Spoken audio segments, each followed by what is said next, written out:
Hello and welcome back to my channel. Jacob Payton here. Today I'm talking about The Poison Rose by Jonathan Maberry. This is the second book in the Kagen the Damned stories.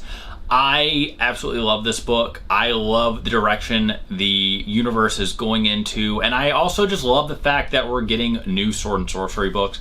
Obviously, these books are much bigger than what I think of when I think of sword and sorcery, but the writing style is very serialized, and I am still enjoying that immensely. And what I mean by that is just that the chapters are not very long, and all the chapters are very action oriented. Jonathan Maberry is clearly a huge sword and sorcery fan as well, because this very much comes off as what I think of, when I read it, as traditional sword and sorcery. Obviously, if you've watched the video of me talking about the first book, I absolutely loved it. I was waiting for this book. I'm going to keep pre-ordering this series as soon as these books are announced, and obviously probably update my whole collection of these when they release them with, at some point I'm sure they'll come out with like really cool illustrated hardback editions. But that being said, I'm loving these editions. They're meaty and I do enjoy that, but also I love, just if you're a book nerd, which if you're watching this, you probably are, the way that's laid out. I like the big words. This isn't a big book filled with small words, if that makes sense. This is a big book with big words, which makes them easy to see and makes reading a lot easier, which is something, I don't think I've thought about until I started reading multiple books at once. So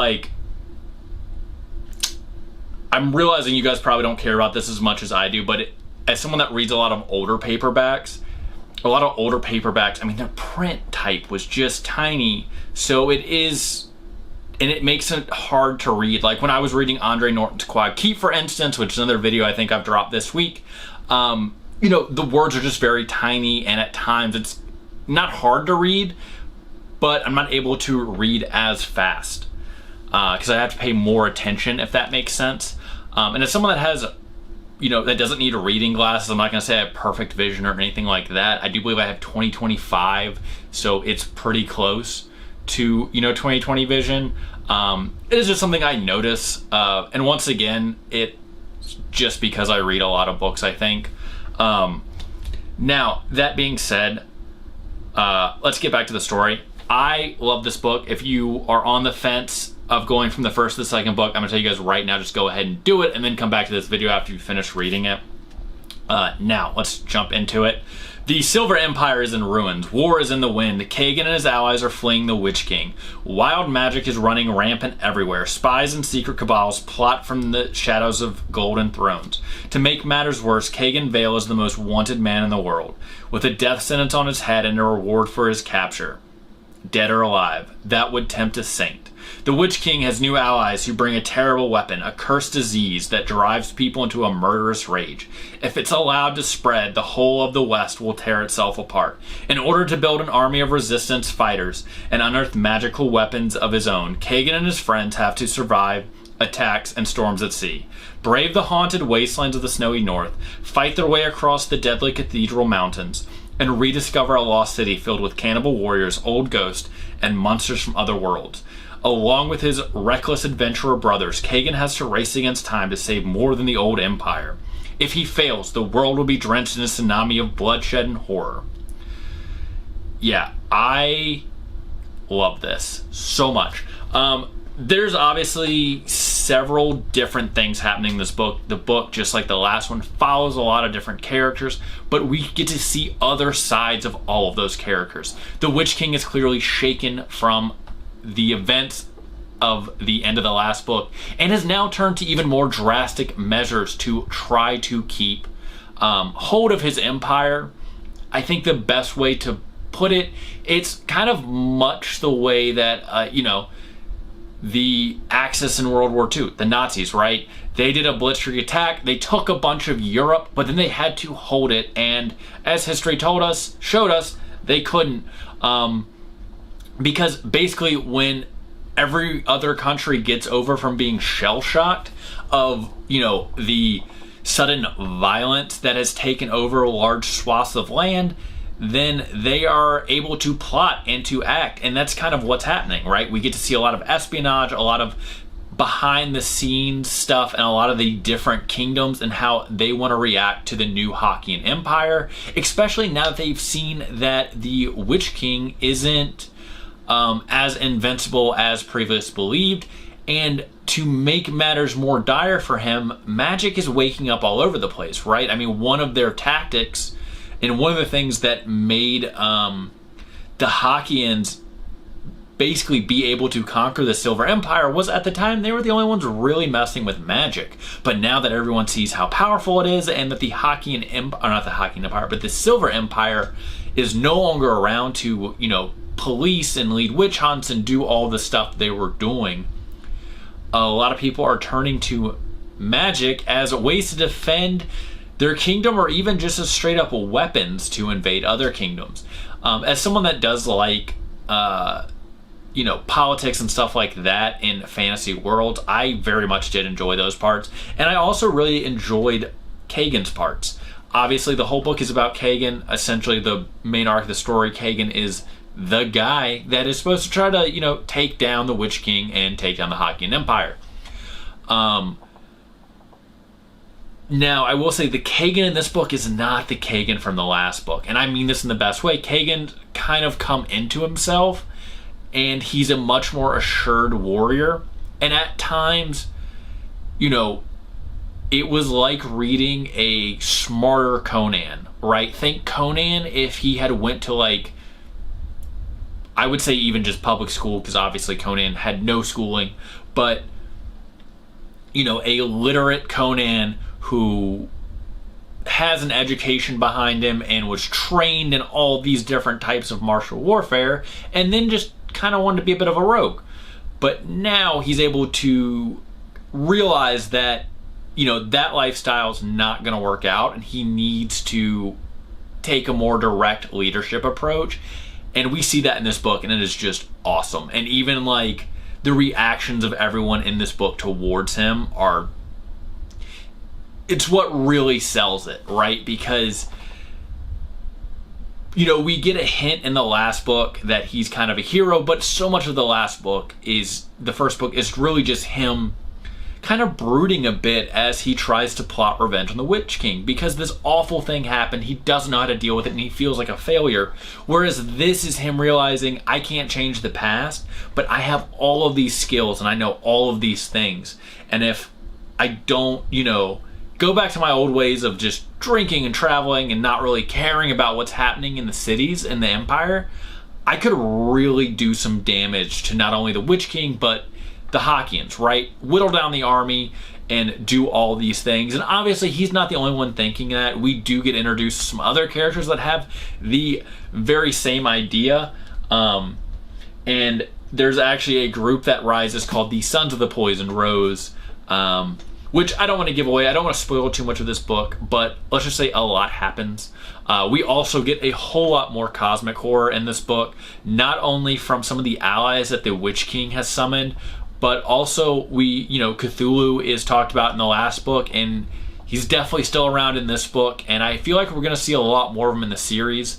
I also very much love the way they did the Lost City stuff. It very much felt like reading, you know, Robert E. Howard or Lynn Carter, a lot of their books, or even Edgar Rice Burroughs, right? He wrote Tarzan books that were all about Tarzan finding these, like, old cities filled with, you know, forgotten magics and technology and stuff like that. And I've always loved those kind of books. And I just love the fact that while I guess someone could detract and say that, you know, Jonathan Maberry is kind of taking all of the elements of sword and sorcery and trying to put them into one series, I think he does it so well that I don't care. Is he literally putting in every trope? Horror, cosmic horror, you know, lost empires, forbidden cities, whatever you want to throw in there from the, like, classic sword and sorcery? Yes. Could you argue that Kagan sometimes acts like a Clonan, and that sorcerers always kind of being evil, especially like necromancers and stuff like that? You know, the Hakians in a lot of ways could just be the Stygians. Yes. Does it make it less awesome? No, not at all. I think I love the way he does it, because at the same time that it feels, you know, nostalgic in some ways, it also feels completely original. I mean, while I have seen some of those arguments made, you know, Kagen is not Conan in a mess of different ways. Does he have attributes like Conan at times? Yes. Does every sword and sorcery hero with giant muscles and long dark hair? Yes. I mean, that's just what it is. I also think that any comparison to the Witch King, which in this book, if you finish the last book, spoiler alert, in this book we do know, and it is talked about to everyone, that it is Harapath, which is Kagan's brother, that was believed to be dead. You know, he basically found some forbidden magic. I also love the fact that, before I get off another tangent, let me finish my first one. I think any comparison to Harapath to the Stygian sorcerers and Robert E. Howard would just not be fair. Harapath is very different than, I think, the way Robert E. Howard wrote Evil Sorcerers. Robert E. Howard's Evil Sorcerers were very one-track minded a lot of times, or were almost like monkish, if that makes sense. They were either trying to be all-powerful hermits, or they were trying to like transcend to a all-powerful form of godliness that mere mortals just wouldn't understand, right? There was always like a weirder, higher purpose they were aiming for than, you know, usually it was like immortality or something like that, but they weren't usually just trying to conquer kingdoms. Or Harapath is very much just trying to conquer a kingdom, and to do that he is willing to go through any steps. We do see in this book the length he is willing to go and what he is willing to put his allies through to achieve his goals, which I think going forward is going to give Kagan some allies inside the Hakian Empire. And I think we're going to see as things go on that the Hakian Empire isn't maybe going to stay an enemy forever. Now, with some of the things that get released in this book, that might not honestly matter, because there might not be much of a world left, right? Like, that is one thing I love about this book. I mean, what I know of Jonathan Maberry before he was putting out, you know, the sword and sorcery stories that I'm reading, is he wrote a lot of zombie stories and a lot of post-apocalyptic fiction. So he's definitely not a writer that's afraid to go scorched earth with things. And, you know, I think that's really interesting, because in a lot of fantasy series, when super powerful weapons and enemies are brought into the fold, I'm like, well, the good guy's going to defeat them before anything really bad happens. But with Jonathan Maberry, I don't know. He might nuke his world before Kagan can save it, and it just be a post-apocalyptic fantasy setting. I don't know what's going to happen, and I think that's a lot of fun. I love the way that magic's being used. I love that magic is tied to something in this book. This is another minor spoiler. This is a very minor one. We do find out that magic in large comes from dragons and stuff like that, and it is kind of interesting, basically, because while we see in the first book that magic is very powerful in this world, we also find out that it's not it's like oil, essentially, right? They can run out of it, or run out of being able to do it to that much power, because all of it costs something. And if they can't pay the cost, or the source of the higher magic is depleted, then there is no higher magic. At least that's the way I read it. That might not be how things come to pass, but I just thought that was very interesting, because it does seem like it gives Kagan the ability, or possibly Kagan and others the ability, to take away the Hakian Empire's greatest weapons. Obviously, this is the second book in the series, so there is more to come. Sequels are usually, I find in fantasy series, to be kind of like filler novels between the first and third book. And what I mean by that is a lot of times they don't tell a super concise story. It's more of, we did this one thing, but also this other really big thing is looming. And I think that's one of the... I think we're going to see... I'm trying to figure out how to phrase this. I think we're going to see the way Jonathan Maberry is writing these catch on, because the way he's doing these short chapters and the way he's telling everyone's individual story in this, it doesn't feel like a second book when I'm reading fantasy series. And once again, this is from my own perspective, but what I mean by this is he tells a lot of concise stories in this. And while there is still an overarching thing and some unanswered questions at the end, it very much feels like you've read, honestly, multiple books by the time you finish this. And I mean that in the best way, because, you know, Lady Kestrel has a story. The Witch King has, you know, several things that happen in this book. Kagen goes on several adventures in this book. Other characters are introduced that I don't want to spoil that have all these adventures in this book. And all of these stories, these like episodes essentially, are concluded to a point by the end where it doesn't feel like a second book, where it's like, oh, I've read this, but it's really just kind of world building until the third, and I can't wait for the third to come out. Because while I can't wait to the third to come out, I feel like I got a really concise Kagen story. I mean, this is an amazing sequel, and also does an amazing amount of world building. And I hope that trend continues, because I'm going to be honest, I'm wholly invested in this world. I don't know how many Kagen books there are going to be. I don't know if it's going to be a trilogy. I don't know. I mean, it could be 8 or 9 books. I don't know.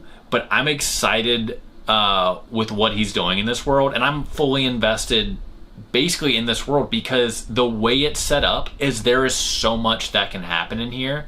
And you know, we're already starting to see, especially in this book, the other ethnicities and civilizations that aren't just this straight up like Western medieval fantasy civilizations. You know, we're getting the Therians, we're getting I'm blanking, but there's a king in this book that it definitely feels like is a little more of like a deserty kingdom. And also are coming off as a powerhouse. And the name is escaping me. But anyway, we're getting a lot more in this book, and we're getting a whole world, and I'm just really excited to see what happens with it. And I'm also kind of excited to see if there's going to be any spinoffs in the future. I mean, Jonathan Maberry, a lot of his zombie series, he wrote spinoffs for, and I would absolutely love to see not only more, obviously I want to read more Kagen books, but also just more books in the Kagen universe. I think, you know, I think there's a lot here, and I'm very excited to see what he's going to do with it. Especially in a time where we're seeing, you know, Bane's made a commitment to put out more sword and sorcery books. They've got books coming out by Howard Andrew Jones, and I think they signed a couple other writers that are putting whole series out. You know, these aren't like single standalone commitments. They're committing to series. So just kind of like how horror had a big boom with Tor Nightfire, and obviously it was already booming in the small presses, I think we're going to see sword and sorcery start to do the same thing, and I'm really excited about that. And I do know this video is going long, and you guys, for the most part, probably aren't trying to get updated on all the sword and sorcery news. So I do apologize. Moral of the story is read the sequel. If you haven't read the first book, go read that and then read the sequel. You won't regret it. These books are a lot of fun. There's a lot of world building. If you like cosmic horror, if you like sword and sorcery at all, you will absolutely love this. If you haven't tried out sword and sorcery, or you're not really sure what sword and sorcery is, this book will, you know, throw you right in the deep end in the best way. I think it delivers on the promise of being a sword and sorcery book. Definitely read the first book first. You're not going to understand what's happening a lot in this book. This is a direct sequel, obviously. But you don't have to go back and read all the Robert E. Howard books and stuff like that and get a better understanding of sword and sorcery before you read this. You can just read Kagen the Damned. It's great. The sequel's great. If you've read it, haven't read it, you got any comments, you have any recommendations for some other new sword and sorcery books that I don't even know about, let me know in the comments below. As always, thank you guys for watching these videos, and please like and subscribe, and I will see you guys next time.